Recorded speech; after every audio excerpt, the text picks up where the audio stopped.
The Three Kings by Henry Wadsworth Longfellow. 3 kings came riding from far away, Melchior and Gaspar and Baltasar.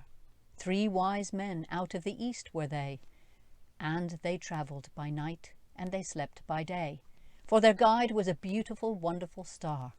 The star was so beautiful, large and clear, that all the other stars of the sky became a white mist in the atmosphere, and by this they knew that the coming was near of the prince foretold in the prophecy. 3 caskets they bore on their saddle bows, 3 caskets of gold with golden keys. Their robes were of crimson silk with rows of bells and pomegranates and furbelows, their turbans like blossoming almond-trees. And so the 3 kings rode into the west, through the dusk of the night, over hill and dell, and sometimes they nodded with beard on breast, and sometimes talked as they paused to rest, with the people they met at some wayside well. "Of the child that is born," said Baltasar, "good people, I pray you tell us the news, for we in the east have seen his star, and have ridden fast and have ridden far, to find and worship the King of the Jews." And the people answered, "You ask in vain. We know of no king but Herod the Great." They thought the wise men were men insane, as they spurred their horses across the plain, like riders in haste who cannot wait.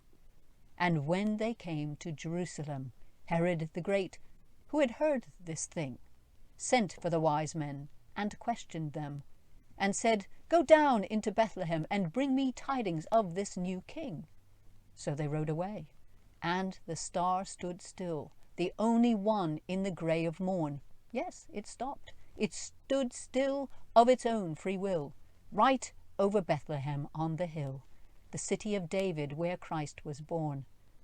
And the 3 kings rode through the gate and the guard, through the silent street, till their horses turned and neighed as they entered the great inn-yard. But the windows were closed, and the doors were barred, and only a light in the stable burned. And cradled there in the scented hay, in the air made sweet by the breath of kine, the little child in the manger lay, the child that would be king one day of a kingdom not human but divine. His mother, Mary of Nazareth, sat watching beside his place of rest, watching the even flow of his breath, for the joy of life and the terror of death were mingled together in her breast. They laid their offerings at his feet. The gold was their tribute to a king. The frankincense, with its odour sweet, was for the priest, the paraclete, the myrrh for the body's burying. And the mother wondered and bowed her head, and sat as still as a statue of stone. Her heart was troubled, yet comforted, remembering what the angel had said of an endless reign and of David's throne.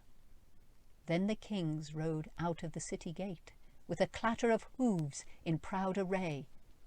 But they went not back to Herod the Great, for they knew his malice and feared his hate, and returned to their homes by another way.